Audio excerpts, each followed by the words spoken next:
कोमल को अपने काले रंग के लिए ससुराल वालों के ताने सुनने पड़ते थे। उसकी जेठानी प्रीति का रंग गोरा था, इसलिए सब उसकी तारीफ करते थे। प्रीति बहू, सारी साड़ियाँ बहुत सुंदर हैं और तुम तो जो भी रंग पहनोगी वही रंग तुम पर अच्छा लगेगा। तुम्हारे गोरे रंग पर तो सारे रंग खिलते हैं। तो और क्या, शशि भी तो देखने में गोरा और सुंदर है, बिल्कुल ननद जी पर गया है। माँ जी, ये मैंने साड़ी सोची थी कल शशि भैया की बारात में पहनने के लिए। अरे बहू, तुम कुछ भी पहनो, तुम्हारे काले रंग में तो सब रंग मिलकर एक से हो जाते हैं। कपड़े तो प्रीति बहू पर जचते हैं, कुछ भी पहने सबसे अलग ही लगती है। कलावती की ये बात सुनकर कोमल दुखी हो जाती है और अपने कमरे में आकर रोने लगती है। कलावती की आदत थी वो अपनी बड़ी बहू प्रीति और कोमल दोनों में ही फर्क करती थी और इस बात से कोमल हमेशा दुखी रहती थी। अगर मेरा रंग काला है, इसमें मेरी क्या गलती है?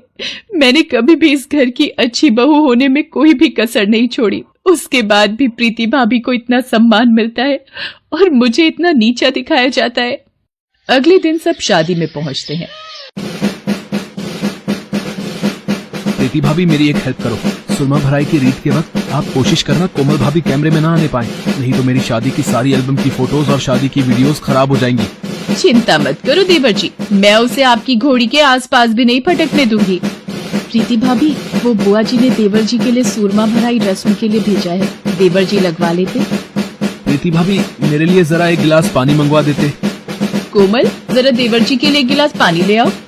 कोमल को पानी लेने भेजकर प्रीति बारात की भीड़ में रस्म पूरी करके सब रिश्तेदारों के साथ फोटो खिंचवाती है। इतनी देर में कोमल आ जाती है और उसकी आंखें आंसुओं से भर आती है। मेरे पैर में थोड़ा दर्द है, मैं बारात के साथ चल नहीं पाऊंगी। मैं सोच रही थी गाड़ी में बैठ जाती हूँ। कोमल अपने आंसुओं को छुपाए गाड़ी में बैठ जाती है। अब तो कोमल रोजाना इन सब बातों से बहुत दुखी रहने लगी थी। एक सुबह, माँ जी, मैं जरा बाजार होकर आती हूँ। घर से बाजार के लिए निकल तो आई हूँ, पर वापस घर जाकर दोबारा सबके ताने सुनने की अब मुझ में हिम्मत ही नहीं रह गई है। कुछ समझ नहीं आ रहा क्या करूँ। ये सामने क्या लिखा है? काले रंग से मुक्ति पाओ, गोरे होकर यहाँ से जाओ। ये कैसे हो सकता है? देखूं क्या एक बार। ये तो कोई दर्पण की दुकान दिखाई पड़ती है, हर तरफ दर्पण ही दर्पण है। आओ, माया की पोटली में सब कुछ मिलेगा। आपने वो बाहर कुछ लिखा हुआ था, क्या वो सच है? काली से गोरी कर दूंगी मैं तुम्हारी काया, नाम है मेरा माया। तुम्हें काला रंग पसंद नहीं क्या? नहीं, मुझे अपने इस रंग से बहुत प्यार है, पर मेरी सासू माँ और जेठानी मेरे काले रूप रंग का मजाक उड़ाती हैं। मैं तंग आ गई हूँ, मुझे भी सुंदर और गोरा रूप चाहिए, मेरी मदद करो।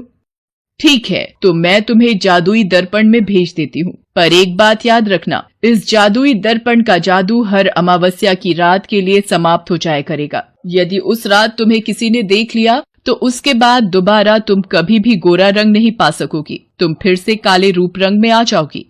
माया कोमल को जादुई दर्पण के अंदर भेज देती है और कुछ देर बाद वो उसे वापस बुलाती है और देखते ही देखते कोमल का काला रंग गायब हो जाता है और कोमल गोरे रंग की बन जाती है।